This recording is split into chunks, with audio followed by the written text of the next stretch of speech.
हर बार जब मैं खाना खाता हूं मुझे उसे जमीन में दफनाना पड़ता है। यहां तक कि मेरे अपने पैर भी मिट्टी के नीचे दब जाते हैं। कुछ ही पलों बाद जब मैं पत्थरों को हटाता हूं तो खाना राख में बदल चुका होता है और मेरी भूख पूरी तरह गायब हो जाती है। सच तो यह है कि मैं इंसान के रूप में छिपा हुआ एक दानवी पेड़ हूं। मुझे लगता था कि मैं कल्टीवेटर सेक्ट में छिपकर धीरे धीरे बढ़ सकता हूं, लेकिन एक दिन बड़ा भाई लुओ बाकी डिसाइपल्स के साथ स्क्रिप्चर्स पवेलियन में आया और लंबी उम्र बढ़ाने वाली दवाइयों के रिकॉर्ड ढूंढने लगा। मैं सोच ही रहा था कि सेक्ट का कौन सा एल्डर अपनी मौत के करीब होगा। तभी लू चांगो ने मुझे घूरते हुए पूछा, छोटे भाई, क्या लॉन्गेविटी बढ़ाने वाली कोई नई मेडिसिन आई है? मैं, जो पेविलियन को संभालता था, शांत आवाज में बोला, हमारे पास वही पुरानी मेडिसिन्स हैं।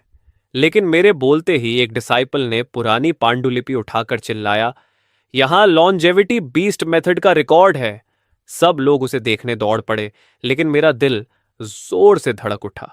मैंने खुद को शांत रखने के लिए गहरी सांस ली, जबकि वह डिसाइपल ऊंची आवाज में पढ़ने लगा, जोअनकू पर्वत पर यनक्यू पर्वत में लॉन्जेविटी ट्री उगता है।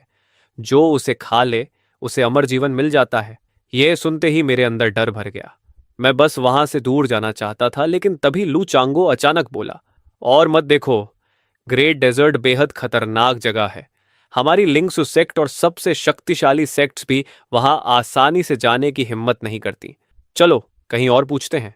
मैंने उन्हें जाते देखा और राहत की सांस ली। फिर जल्दी से उस पांडुलिपि को शेल्फ के सबसे नीचे छिपा दिया, दुआ करते हुए कि कोई दोबारा उसमें दिलचस्पी न ले, क्योंकि मैं ही वह लेजेंडरी लॉन्गेविटी ट्री हूं। जन्म से ही मेरे पास इंसान में बदलने की क्षमता थी, और किस्मत से मैं डिसाइपल्स की भर्ती के समय सेक्ट में घुसने में सफल हो गया।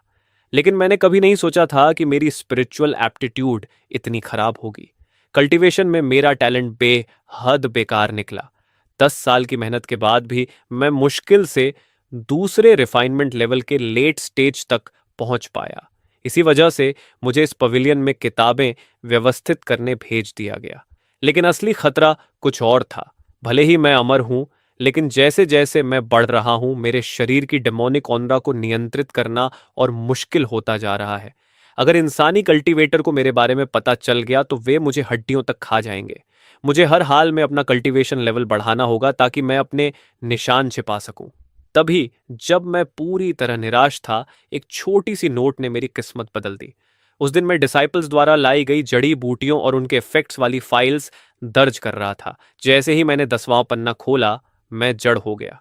उसमें लिखा था, विलो स्पिरिट यात्रियों की हत्या करता है ताकि उनके मांस और खून को खाद की तरह इस्तेमाल कर सके। नीचे उसके फ्लैश रिफाइनमेंट और कल्टीवेशन मेथड का विस्तार से वर्णन था। मैं गहरी सोच में डूब गया। क्या मैं शुरू से ही गलत रास्ते पर था? पौधों को मजबूत होने के लिए फर्टिलाइजर चाहिए, तो फिर मेरे जैसे ट्री डीमन के लिए भी क्या यही सही नहीं होना चाहिए? अब तक मैं इंसानों की तरह कल्टीवेशन करने की कोशिश कर रहा था, पिल्स लेकर और रिफाइनमेंट करके। किसी कारण मैंने उस फॉरबिडन मेथड को याद कर लिया, हालांकि मैंने तुरंत उसे इस्तेमाल नहीं किया। अभी मेरे पास रिसोर्सेज नहीं है। अगले महीने तक इंतजार करना होगा। सेक्ट हर महीने कल्टीवेशन मटेरियल्स देती थी, लेकिन मुझे सिर्फ एक लो क्वालिटी रिफाइनमेंट पिल मिलती थी। रात होते ही मैंने विलो स्पिरिट मेथड को आजमाने का फैसला किया। जैसे ही एनर्जी स्ट्रीम्स मेरे शरीर में बहने लगीं, मैंने उत्साह से आंखें खोलीं। यह सेक्ट टेक्निक से 2 गुना तेज था। निश्चित रूप से एक डीमन को डिमोनिक आर्ट्स ही करनी चाहिए। मैं आगे जारी रखने ही वाला था कि अचानक रुक गया। मैंने महसूस किया कि मेरे शरीर से हल्की डेमोनिक ऑनरा निकल रही थी। मेरे डेंटियन के अंदर ट्री डेमन एनर्जी को सेक्ट की लिंक्सु टेक्निक तुरंत निकल गई। जब तक मैं अपना कल्चरेशन नष्ट न कर दूं, दोनों आर्ट्स को साथ में प्रैक्टिस करना असंभव था। मैं बिस्तर पर लेटा सोचता रहा। अपनी फाउंडेशन नष्ट करना नामुमकिन था और खुद को डिमोनिक ऑरा से भर लेना भी विकल्प नहीं था। अगली सुबह मैं समाधान ढूंढने पेविलियन भागा। तभी लो फिर एक किताब लेकर आया। छोटे भाई, 3 दिनों में यह डिमोनिक लैंग्वेज सीख लो। मैं डर गया। सोचने लगा कि शायद उसने मेरा राज जान लिया है, लेकिन वह रहस्यमयी मुस्कान के साथ बोला, 3 दिनों बाद मैं तुम्हें पकड़े गए डेमन से पूछताछ करवाने ले जाऊंगा। तुम्हें फायदा होगा। मैंने राहत की सांस ली और मान गया। जब तक उसे मुझ पर शक नहीं है, सब ठीक रहेगा। लेकिन मुझे अंदाजा नहीं था कि आगे क्या होने वाला है। डिमोनिक लैंग्वेज की किताबों पर बस एक नज़र डालते ही हर शब्द मेरे दिमाग में ऐसे बस गया जैसे मैं उन्हें पहले से जानता हूँ। तीसरे दिन मेरा बड़ा भाई मुझे पिकोलिंगान की जेलों में ले गया। उसने मुझे इंटरोगेशन रूम में छोड़ते हुए कहा, यह काम तुम्हारे भरोसे है, और चला गया। कमरे में सिर्फ भाई नीलो था, जो रिफाइनमेंट एक्सपर्ट था और डीमन से पूछताछ करता था। उसने कुशलता से एक लियोपर्ड डीमन को उसकी कोठरी से निकाला और लोहे के कांटे पर टांग दिया। दर्द से डीमन जाग गया और गुस्से में दहाड़ने की कोशिश की, लेकिन उसे एक अदृश्य चाबुक ने मार दिया। नेलो हंसते हुए बोला, बेहतर होगा शांत रहो, इससे मेरा काम आसान होगा। मैंने धीरे से कहा, भाई नहीं, ये दया की भीख मांग रहा है। नियो चौंक गया और शक से बोला, सच में? क्या कह रहा है? मैंने अनुवाद किया, यह कह रहा है कि इसने सिर्फ कुछ इंसानों को खाया है और कभी हमारी सेक्ट को नाराज नहीं किया। यातना के नीचे लियोपर्ड डीमन ने आखिर अपने सारे कल्टीवेशन मेथड्स कबूल कर दिए। मैंने सब कुछ ध्यान से दर्ज किया। नीलो संतुष्ट होकर सिर हिलाने लगा। इससे पूछो, इंसानों को क्यों नुकसान पहुंचाता है? डीमन ने ईमानदारी से जवाब दिया, इंसानी मांस और खून सबसे बड़ा खजाना है। मुझे लगा वे उसे छोड़ देंगे, लेकिन अनुवाद सुनते ही नीलो गुस्से में आ गया और एक ही वार में उसका सिर काट दिया। मुझे इन डीमन से नफरत है जो मासूमों को मारते हैं। ये सिर्फ अपनी एसेंस निकालने के काम आते हैं। कई डीमन से पूछताछ के बाद मुझे समझ आया कि कोई भी इंसानी मांस के लालच का विरोध नहीं कर सकता। सब आखिरकार नीयू की तलवार के नीचे मारे गए। मैं खुद को बचाने में ही मुश्किल से सक्षम था, इसलिए उनके लिए दुख महसूस करने का समय नहीं था। मैंने उनके सारे कल्टीवेशन मेथड्स दर्ज किए, साथ ही सोचता रहा कि सेक्ट अचानक इनमें इतनी दिलचस्पी क्यों ले रही है। दोपहर में न्यू बड़े उत्साह से मुझे खाने पर ले गया। डेमनिक लैंग्वेज के साथ सब आसान हो गया है। पहले तो इन्हें मार देने पर भी कुछ समझ नहीं आता था, लेकिन दोपहर के बाद पूछताछ की जगह उसने मुझसे लाशों को प्रोसेस करने में मदद मांगी। जो हिस्सा दवा के काम आता है उसे रख लो, मजबूत हड्डियां हथियार बनाने के लिए संभालो, बाकी बेकार चीजें हमारी हैं। नीलो ने मुझे मांस और अंदरूनी अंगों से भरी एक बाल्टी थमा दी। लो, इन्हें पकाकर खाओ, ये तुम्हारे रिफाइनमेंट में मदद करेंगे। मैं वहीं जम गया। तो यही वह फायदा था जिसके बारे में लुओ बात कर रहा था। बिल्कुल वही चीज जिसकी मुझे जरूरत थी, मेरे कल्चरेशन के लिए खाद। मैं रात तक काम करता रहा और फिर वह बाल्टी लेकर अपनी झोपड़ी में लौट आया। भले ही वे सिर्फ बचे हुए टुकड़े थे, लेकिन उनमें भरी स्पिरिचुअल एनर्जी किसी लो क्वालिटी पिल से कम नहीं थी। मैंने उस मांस को देखा, अपना दायां हाथ उसमें डुबोया और तुरंत मेरी उंगलियां ना जड़ों में बदल गईं। फ्लैश रिफाइनमेंट मेथड का इस्तेमाल करते हुए मैंने लालच से सारी एनर्जी सोख ली, साथ ही सेक्ट की लिंगसू टेक्निक चलाकर उसे शुद्ध शक्ति में बदल दिया। पौधे की तरह कल्टीवेशन करने से डेमोनिक ऑरा पैदा होती है, इसलिए जब तक कोई हल नहीं मिलता, मुझे ह्यूमन टेक्निक को फिल्टर की तरह इस्तेमाल करना होगा। आसमान और धरती की एनर्जी अब्जॉर्ब करने वाला स्टेप छोड़ने की वजह से मेरी कल्टीवेशन स्पीड 2 गुनी हो गई।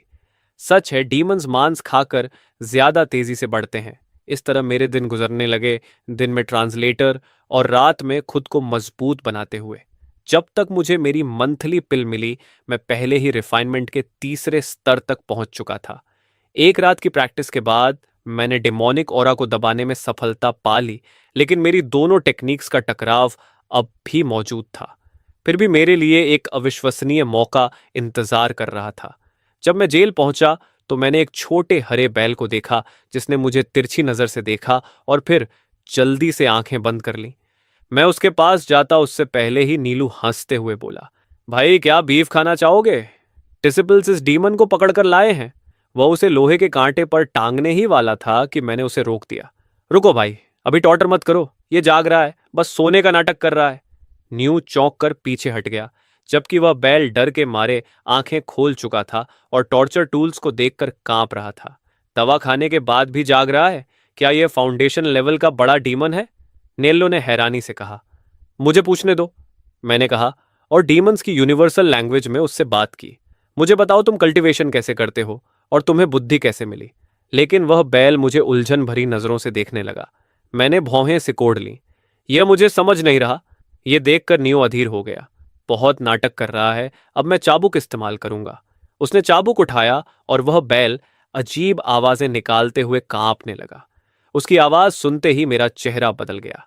भाई, ये एंशियंट डेमोनिक लैंग्वेज है। ये पूछ रहा है कि हमने इसे क्यों पकड़ा। असल में बैल ने यह भी पूछा था कि तुम्हारे अंदर इतनी परिचित गंध क्यों है, लेकिन मैंने उस बात को नजरअंदाज कर दिया। मेरी ट्रांसलेशन सुनकर नीलो खुशी से भर गया। ये एंशियंट डीमन की संतान है। इसका ब्लड लाइन लेजेंडरी है। जितना शक्तिशाली इसका खून होगा, उतना ही भयानक इसका टैलेंट होगा। इससे पूछो, इसके माता पिता कहाँ हैं? अगर वे जिंदा हैं तो हमें इसे सम्मान के साथ वापस करना होगा। एक अडल्ट एंशियंट डीमन हमारी पूरी सेक्ट तबाह कर सकता है। छोटा बैल मासूमियत से बोला, मैं अपने माता पिता को नहीं जानता। मेरा जन्म पहाड़ों में हुआ था। ये जानकर कि उसके पास कोई सुरक्षा नहीं है, यूं तुरंत मुड़ा। यहीं रुको, मैं जाकर रिपोर्ट करता हूं। अगर इस एंशियंट डीमन को सही से ट्रेन किया गया तो यह सेक्ट के लिए demon king level guardian beast बन सकता है। थोड़ी देर बाद न्यू एल्डर बे यूकान को लेकर लौटा। एल्डर ने मुस्कुराकर मुझसे कहा, इससे पूछो क्या यह मेरा डिसाइपल बनना चाहता है? मैंने सवाल पहुंचाया, लेकिन बैल हिचकिचाया। तब मैंने एंशियंट लैंग्वेज में उससे कहा, अगर जिंदा रहना चाहता है तो मान जाओ। वह तुम्हें गाइड करेगा और रिसोर्सेज देगा। बैल ने तेजी से सिर हिलाया और झुककर बोला, मैं आपका डिसिप्लिन बनने को तैयार हूं। अच्छा, बहुत अच्छा। मैं तुम्हें महान डीमन किंग बनाऊंगा, एल्डर खुशी से बोला। मेरे अंदर ईर्ष्या भर गई। मेरा ओरिजिन उससे कम नहीं था, लेकिन अगर उन्हें पता चल गया कि मैं लॉन्गेविटी ट्री हूं तो मुझे डिसिप्लिन बनाने के बजाय जिंदा निगल जाएंगे। फिर भी मैं खाली हाथ नहीं लौटा। एल्डर बे ने मुझे हाई क्वालिटी पिल्स की एक बॉटल फेंक दी। फिर वह अपने डिसाइपल को लेकर आसमान में उड़ गया। कितनी किस्मत है उसकी, न्यू ने आह भरते हुए कहा। मैंने बिना ज्यादा भाव बदले जवाब दिया, हम दोनों डीमंस हैं, लेकिन हमारे साथ व्यवहार कितना अलग है। उस रात मुझे मांस की मेरी हिस्सेदारी मिली, लेकिन जाने से पहले न्यू ने चेतावनी दी, हाई क्वालिटी पिल्स के बारे में किसी को मत बताना। मैंने उसका धन्यवाद किया। वे पिल्स 7वें स्तर के डिसाइपल्स के लिए थीं। यहां तक कि छठे स्तर पर मौजूद लुओं को भी सिर्फ मीडियम क्वालिटी पिल्स मिलती थीं। लेकिन मेरी हैरानी का ठिकाना नहीं रहा जब मैं अपनी झोपड़ी पहुंचा और देखा कि लू चांग सौ पहले से मेरा इंतजार कर रहा था। सुना है तुमने एक एंशिएंट डीमन खोज निकाला। एल्डर बे ने तुम्हें अच्छी रिवॉर्ड दी होगी, है ना? उसे लगा कि मैं रिवॉर्ड्स छिपाऊंगा, लेकिन मैंने पहले ही बॉटल निकालकर उसे दे दी। लू चंग सू ने उसे खोला और अंदर की 10 पिल्स सही सलामत देखी। तुमने एक भी नहीं ली? मैंने झूठी विनम्रता से कहा। आपने ही मुझे लैंग्वेज सीखने को कहा था, उसी वजह से मुझे यह मौका मिला। मैं समझ नहीं पा रहा था कि इन्हें आपको कैसे दूं। वह सिर हिलाते हुए दूसरी बॉटल निकाल लाया। मैं तुम्हें खाली हाथ नहीं छोड़ूंगा। ये मीडियम क्वालिटी पिल्स रखो। मैंने खुशी का नाटक करते हुए धन्यवाद दिया। अच्छा, काम करते रहो, मैं भविष्य में तुम्हें ध्यान में रखूंगा। यह कहकर वह चला गया। फिलहाल मैं सिर्फ छिप सकता हूं और धीरे धीरे बढ़ सकता हूं। लॉन्जेविटी ट्री होने के नाते मेरे पास सबसे ज्यादा चीज अगर है तो वह समय है। अगली सुबह मांस और 2 पिल्स रिफाइन करने के बाद मैं रिफाइनमेंट के चौथे स्तर तक पहुंच गया। जब मैं जेल पहुंचा तो न्यू के पहले शब्दों ने मुझे भीतर तक जमा दिया। लू चांग सौ तुम्हारी पिल्स ले गया। तुम्हारे लेवल पर उन्हें संभाल पाना नामुमकिन था। मैंने भौहें सिकोड़ते हुए कहा। भाई लू ने मुझ पर दया की और मीडियम क्वालिटी पिल्स दी। नीलो जोर से हंस पड़ा। वाह, कितना अच्छा आदमी है। 10 मीडियम क्वालिटी पिल्स भी उन दूसरी पिल्स की एक के बराबर नहीं है, लेकिन खैर, हमारे जैसे लोग तो दबाए जाने के लिए ही पैदा होते हैं। उसने मेरी बेफिक्र मुस्कान देखी तो हैरान रह गया। सच तो यह था कि मुझे वे पिल्स चाहिए थीं, लेकिन मेरी सुरक्षा ज्यादा जरूरी थी। अगर मैं उन्हें न देता तो वे मुझे पीट कर छीन लेते, और अगर मैं घायल हो जाता और मेरी असली एसेंस बाहर निकल आती तो मेरी मौत तय थी। मेरे पास कल्चरेशन के लिए समय की कोई कमी नहीं थी। मैंने कहा, भाई नहीं, क्या आज मुझे थोड़ा ज्यादा मांस मिल सकता है? वह चौंक गया। एक बाल्टी काफी नहीं है? मैंने उसके मजबूत शरीर की तरफ इशारा किया। मैंने बॉडी ट्रेनिंग शुरू कर दी है। मुझे बहुत मांस चाहिए। मैं आपके जैसा परफेक्ट शरीर बनाना चाहता हूं। जबकि असल में मैं सोच रहा था, मैं ऐसा लॉन्जेविटी ट्री बनूंगा जिसे कोई एक कौर भी ना काट सके। मेरी बात सुनकर नीलो खुश हो गया और सिर हिलाया। तुम्हारी पसंद अच्छी है भाई। हाल ही में मैं मांस से ऊब गया हूं, सब ले जाऊं। छोटे बैल की वजह से उसे भी रिवॉर्ड्स मिल चुके थे, इसलिए अब उसे लेफ्ट ओवर्स की परवाह नहीं थी। उस रात मैं 2 बाल्टियां लेकर लौटा जिनमें एनर्जी से भरे अंदरूनी अंग भी थे। मेरे हाथ जड़ों में बदल गए और मैंने सब कुछ अब्जॉर्ब कर लिया। मेरे दिमाग में मौजूद छोटा हरा पेड़ धीरे धीरे गहरे लाल रंग की चमक लेने लगा। सब खत्म होने के बाद मेरा शरीर बॉडी रिफाइनमेंट के पहले स्तर तक पहुंच चुका था। मैंने अपनी कठोर हो चुकी त्वचा को छुआ। अब यह पहले स्तर के हमलों को सहन कर सकती थी, लेकिन यह अभी भी काफी नहीं था। मुझे आखिर तक पहुंचना होगा। जब तक मैं पर्याप्त मजबूत और कठोर बन जाऊं, कोई मुझे निगल नहीं पाएगा। आधे महीने तक शांतिपूर्वक कल्टीवेशन करने के बाद मैं रिफाइनमेंट के 5वें स्तर और बॉडी रिफाइनमेंट के दूसरे स्तर तक पहुंच गया। सब कुछ ठीक चल रहा था, तभी लुओ फिर मुझे ढूंढते हुए आया। छोटे भाई, जल्द ही न्यू वेंदाओ तुम्हारे साथ लैंग्वेज सीखने आएगा। न्यू वेंडाओ वही छोटा हरा बैल था। लू चांगो ने सिर हिलाया। हाँ, एल्डर ने उसका यही नाम रखा है, लेकिन क्योंकि वे ठीक से उससे बात नहीं कर पा रहे, उन्हें तुम्हारी मदद चाहिए। मैंने पहले दूसरों को ढूंढा था, लेकिन उनकी सोच उससे मेल नहीं खाती थी और बात करना मुश्किल था। तुम्हारा प्रदर्शन देखने के बाद मैंने तय किया कि तुम ही उसे सिखाओगे। मैंने तुरंत सम्मान से कहा, बहुत धन्यवाद बड़े भाई, मैं आपका बेहद आभारी हूं। लेकिन लुचांगो ने अर्थपूर्ण लहजे में कहा, मुझे उम्मीद है कि छोटे भाई को पता है कि उसे क्या करना चाहिए, है ना? मैंने तुरंत झुककर जवाब दिया, आपकी कृपा और मार्गदर्शन मैं कभी नहीं भूलूंगा। मैंने पूरी वफादारी का अभिनय किया और लुचांगो संतुष्ट होकर फिर चला गया। जब नीलू को यह बात पता चली तो वह उत्साहित होकर बोला, यह तो शानदार खबर है। वह नीला बैल अब बहुत कीमती खजाना है। उसका स्टेटस लगभग मास्टर के डायरेक्ट डिसाइपल चंगचुन जितना है, बस उसका स्वभाव थोड़ा हिंसक है। उसे ह्यूमन लैंग्वेज सिखाने वाले डिसाइपल्स घायल होकर लौटे थे। मैं चौंक गया।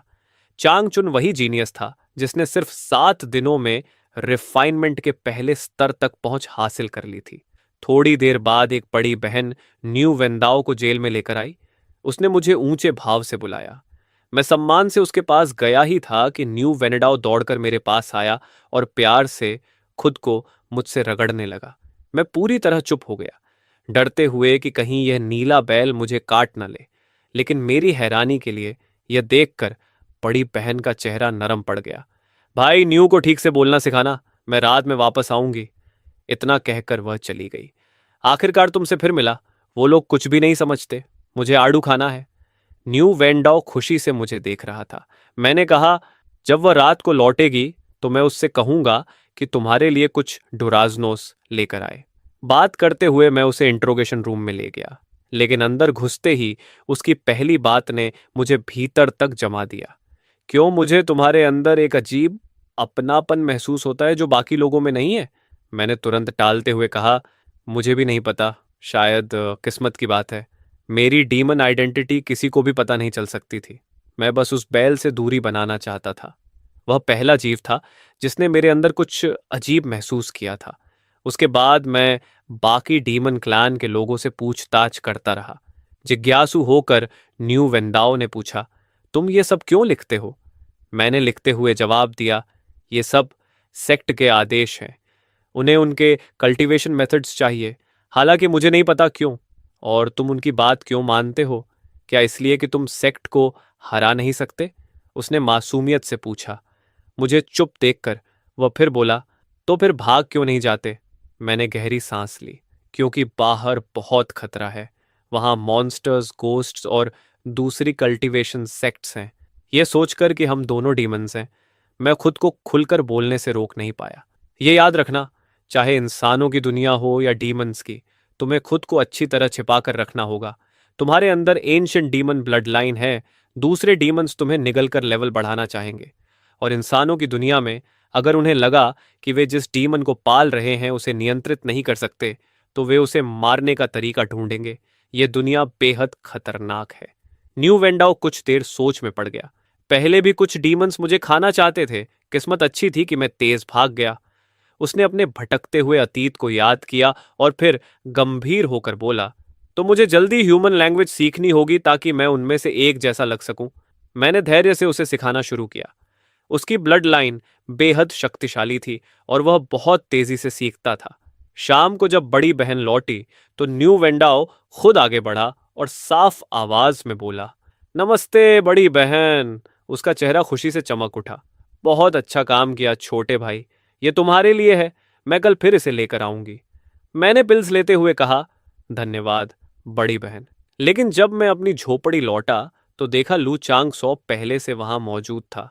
सुना है तुम्हारी न्यू वेनेडाओ से अच्छी बन रही है। मैंने सिर हिलाया। हाँ। फिर मैंने पिल निकालकर बताया कि यह बड़ी बहन का गिफ्ट है। लू चंगसू ने उसे तिरस्कार से देखा। बस एक? मैं अभी रिफाइनमेंट के 7वें स्तर पर पहुंचा हूं। एक हाई ग्रेड पिल मेरे लिए काफी नहीं है। मैंने मजबूरी से कहा। बड़ी बहन ने सिर्फ एक ही दी थी। जेल के बाकी डिसाइपल्स ने भी देखा था। लू चंगसू ने ठंडे चेहरे से पिल उठा ली और जाने लगा। तभी मैंने अचानक उसे पुकारा, भाई चंगू, क्या आप मुझे एक मीडियम ग्रेड रिफाइनमेंट पिल दे सकते हैं? उसने तिरछी नजर से उस मांस और खून की तरफ देखा जो मैं लेकर आया था। मत भूलो कि आज तुम्हारे पास जो कुछ है वह किसकी वजह से है। अगर मैं न होता तो तुम अभी भी लाइब्रेरी में सड़ रहे होते। कल मैं कम से कम 3 हाई ग्रेड पिल्स देखना चाहता हूं। मैंने भौहें सिकोड़ ली। मैं आपकी कृपा नहीं भूला भाई, लेकिन पिल्स इस बात पर निर्भर हैं कि वह कितनी देना चाहती है। मैं 3 कैसे ला सकता हूं? लुओ ने चालाक मुस्कान के साथ कहा, न्यू वेंदाओ तुम्हारे करीब है, बस उससे मांग लो, वह अभी फेवरेट है। मैंने उम्मीद से पूछा, तो क्या आप कम से कम एक मेरे लिए छोड़ सकते हैं?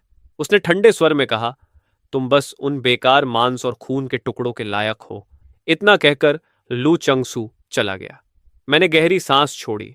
इस बार वह खुलकर मुझे लूट रहा था। मैंने अपने विचार दबाए, झोपड़ी में लौटा और मांस रिफाइन करके शरीर मजबूत करने लगा।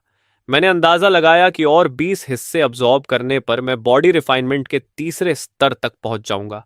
एक अडिग पेड़ बनने का रास्ता अभी लंबा था। अगली सुबह मैं हमेशा की तरह जेल गया, लेकिन इस बार न्यू वेंडाओ की मदद लेने के बजाय सीधे न्यू के पास गया। भाई नी, मुझे एक समस्या है, क्या आप मदद कर सकते हैं?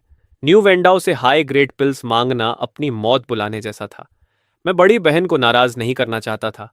हाल ही में नियलो रिफाइनमेंट के 9वें स्तर तक पहुंच चुका था। अगर वह मेरी मदद करता तो मैं पिल्स उसे देना ज्यादा पसंद करता बजाय लू चंग शो के। लेकिन मेरी हैरानी के लिए न्यू ने तुरंत जवाब दिया, ये लू चंग शो की वजह से है ना? मैं चौंक गया। आपको कैसे पता भाई? उसने शांत स्वर में कहा, सुना है वह हाल ही में ऊपर चढ़ने की कोशिश कर रहा है, लेकिन उसे महीने में सिर्फ 2 हाई ग्रेड पिल्स मिलती हैं। जाहिर है वह तुम्हारी पिल्स छीनना चाहता है। न्यू कुछ देर सोचता रहा और फिर बोला, मेरे रेजिडेंस में एक खाली कमरा है, आज रात से वहीं आकर रहो। मैंने राहत से कहा, बहुत धन्यवाद भाई, मुझे जो हाई ग्रेड पिल्स मिलेंगी मैं आपको दे दूंगा। लेकिन न्यू जोर से हंस पड़ा। उन्हें अपने पास रखो, अगर ज्यादा हो तो 1-2 दे देना, कम से कम मुझ में शर्म तो है। ये कहने के बाद वह डेमंस के साथ काम करने चला गया। जिन लोगों में शर्म और सम्मान होता है उनसे निपटना आसान होता है। एक इंसान को सम्मान उतना ही जरूरी है जितना पेड़ को अपनी छाल। लेकिन लुचांग सो यह बात नहीं समझता। मैंने चुपचाप अपनी मुट्ठियां भींच ली। तभी अचानक न्यू वेंडा उत्साहित होकर दौड़ता हुआ आया। तुम यकीन नहीं करोगे, कल मैंने उस बूढ़े को मास्टर कहा और वह खुशी से लगभग पागल हो गया। तुमने कहा था कि मुझे आज्ञाकारी बनना चाहिए ताकि उन्हें लगे कि वे मुझे कंट्रोल कर सकते हैं। फिर उसने अपने मुंह से पोर्सलिन की एक बॉटल निकाली। बड़ी बहन ने मुझे ये पिल्स दी हैं, मैं तुम्हें एक बॉटल दूंगा। मैंने झांक कर देखा, वे हाई ग्रेड रिफाइनमेंट पिल्स थीं। न्यू वेंदाओ सच में बहुत अच्छा साथी था। मैंने उन्हें लेने से मना करने की कोशिश की, लेकिन वह जिद करने लगा। ले लो, मेरे पास बहुत सारी हैं, कल मास्टर ने मुझे कई बॉटल्स दी थीं। उसके लिए पिल्स की कोई खास कीमत नहीं थी। मैंने अंदर ही अंदर आह भरी। हम दोनों डीमंस थे, फिर भी हमारे बीच इतना फर्क क्यों था? न्यू वेंदाओ खुश हो गया जब मैंने पिल्स ले ली।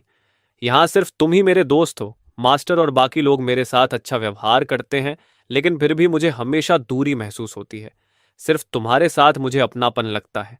मैंने खांसते हुए कहा, मैं कोई गाय नहीं हूं, अपने शब्दों का ध्यान रखो। फिर बात बदलते हुए बोला, चाहे तुम चाहो या नहीं, इस दुनिया में तुम्हें इंसान बनना सीखना होगा। तुम्हें उनकी तरह एक्ट करना आना चाहिए। न्यू वेंदाओ सोच में पड़कर सिर हिलाने लगा। मैंने उसे सिर्फ लैंग्वेज ही नहीं बल्कि इंसानों के बीच जीना भी सिखाया। कुछ देर बाद वह जेल में घूमने गया और उसे पता चल गया कि कोई मेरी पिल्स छीन रहा है। लौटकर उसने पूछा, तुम क्या करने वाले हो? मैंने कंधे उचकाए।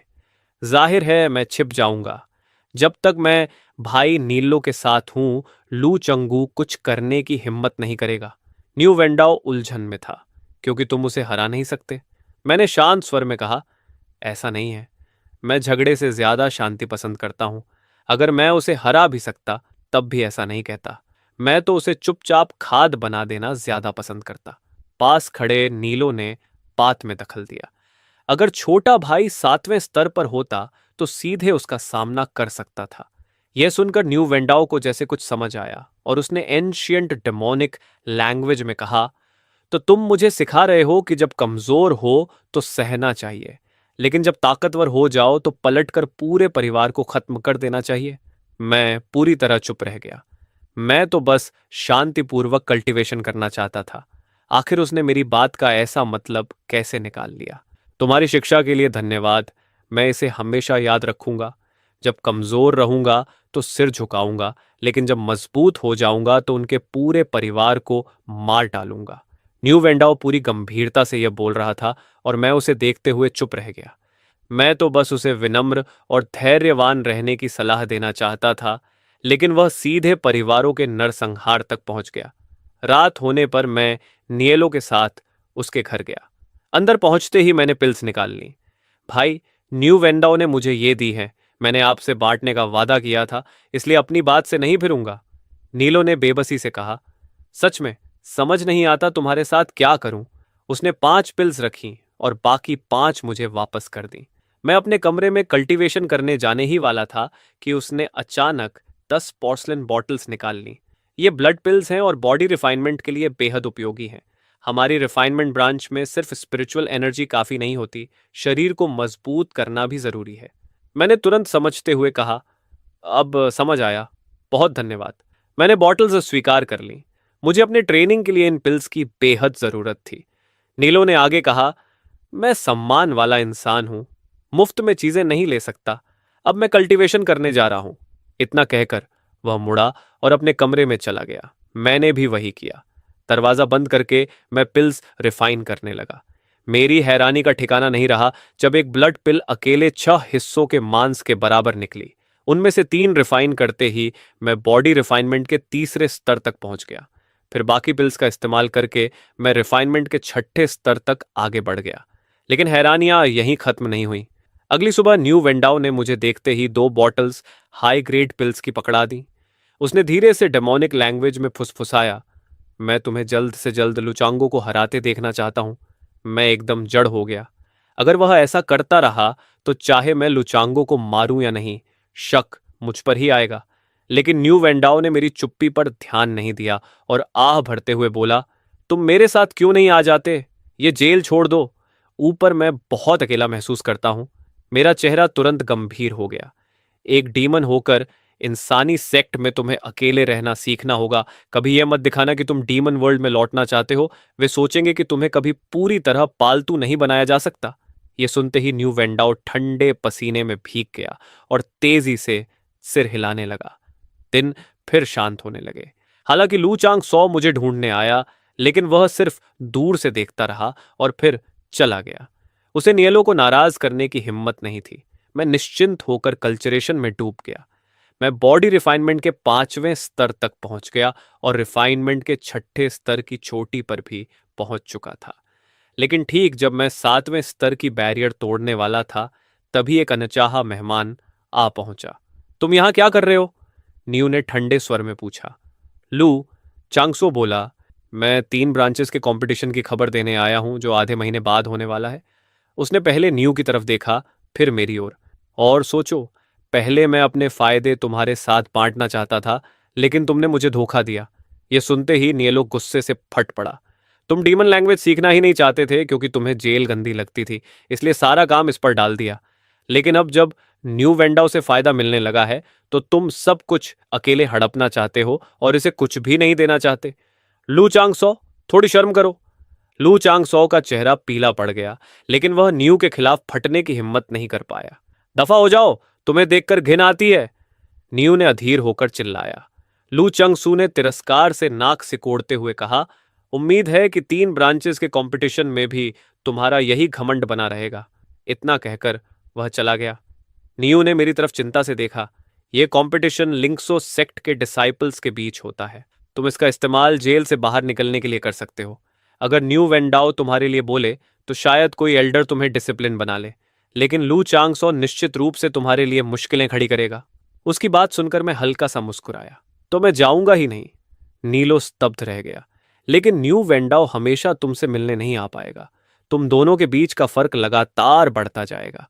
आखिर में शायद तुम दोस्त भी नहीं रहोगे। मैं शांत ही रहा। वह बस एक गुजरता हुआ भाग्य था, उसे ज्यादा कुछ नहीं। नेलो को यह समझने में थोड़ा वक्त लगा। फिर वह बोला, सही है। शायद इसी उदासीन स्वभाव की वजह से न्यू वेंडाओ खुद को तुम्हारे करीब महसूस करता है। एल्डर बेबी तुम्हें उसका दोस्त इसलिए बनने दे रहे हैं क्योंकि तुम ऊपर चढ़ने की कोशिश नहीं करते। अगर तुमने ऐसा करने की कोशिश की होती तो बड़ी बहन कब की तुम्हें खत्म कर चुकी होती। मैंने कोई जवाब नहीं दिया और बात बदल दी। भाई, क्या आप कंपटीशन में हिस्सा लेने वाले हैं ताकि जेल से बाहर निकल सके? न्यू ने ईमानदारी से कहा। बिल्कुल। मैं 9वें स्तर की चोटी तक पहुंच चुका हूं। अगर मैं अपनी ब्रांच के टॉप 10 में आ गया तो मुझे फाउंडेशन बिल मिलेगी और मैं उस स्तर तक पहुंच सकूंगा। यह सुनकर मैं गहरी सोच में पड़ गया। भाई, नीलो जैसा टैलेंट रखने वाला इंसान आखिर जेल में कैसे पहुंच गया? उसने बस सिर हिलाया और ज्यादा कुछ नहीं बताया। एक डीमन होने के नाते मैं जानता था कि जरूरत से ज्यादा जिज्ञासु नहीं होना चाहिए। अगले दिन न्यू वेंदाओ को कंपटीशन के बारे में पता चला और वह रहस्यमयी अंदाज में मेरे पास आया। क्या तुम जल्दी अपनी ताकत बढ़ाना चाहते हो? मास्टर ने तय किया है कि मैं और भाई चांगचुन लिंगसू के सीक्रेट रियलम में जाएंगे। कहते हैं वहां दुर्लभ ट्रेजर्स हैं, हालांकि खतरे भी बहुत हैं। मैंने शांत स्वर में कहा। तुम्हारी भावना के लिए धन्यवाद, लेकिन मैं नहीं जाना चाहता। मैं सिर्फ शांति से कल्टीवेशन करना चाहता हूं। न्यू वेंदाओ फिर आत्मविश्वास से भर गया। अब समझा, तुम अपनी ताकत छिपाकर रखना चाहते हो जब तक कि एक ही वार में बदला लेने लायक न बन जाओ। मैं चुप रह गया।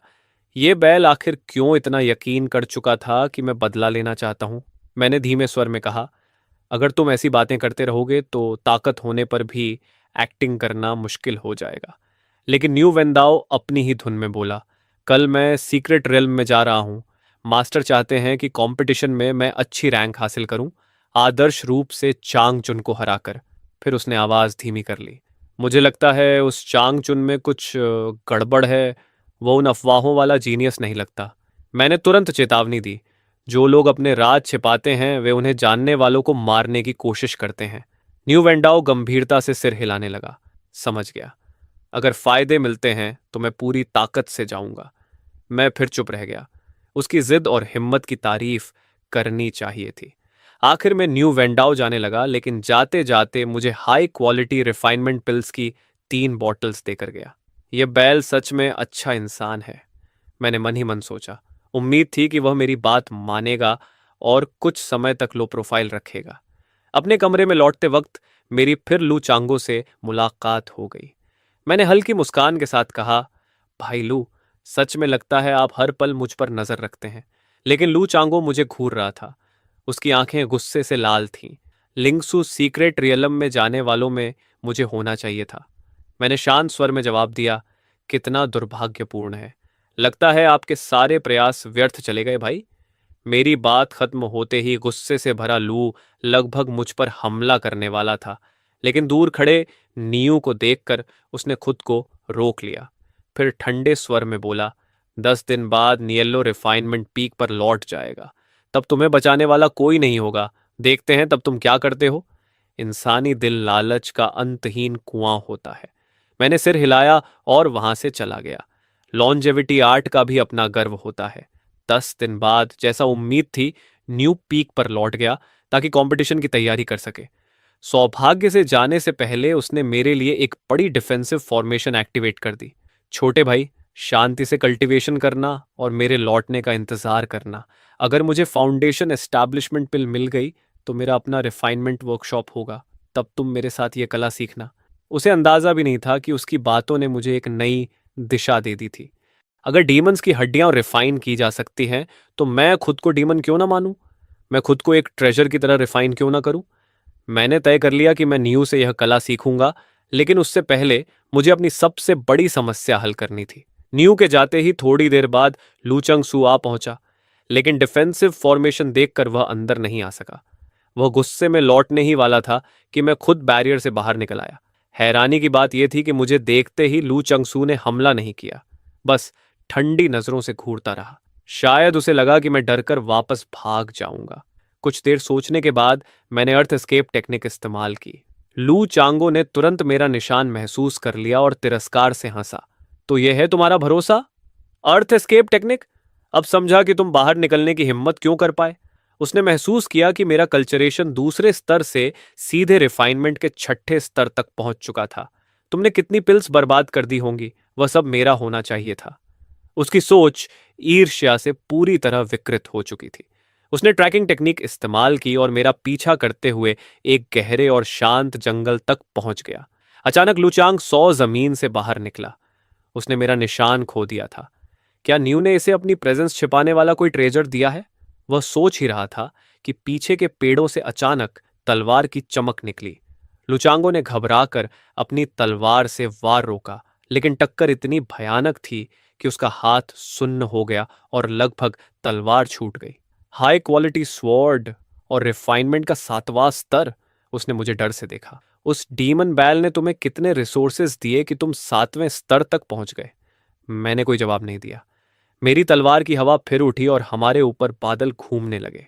लुचांग सो ने तुरंत पहचान लिया कि यह स्पिरिचुअल क्लाउड 3 स्वॉर्ड टेक्निक थी। उसने भी वही हमला शुरू किया, यह सोचकर कि भले ही मैं 7वें स्तर पर हूं, फिर भी उसका मुकाबला नहीं कर पाऊंगा। लेकिन जैसे ही हमारी तलवारें टकराने वाली थीं, मैं तुरंत जमीन के नीचे गायब हो गया।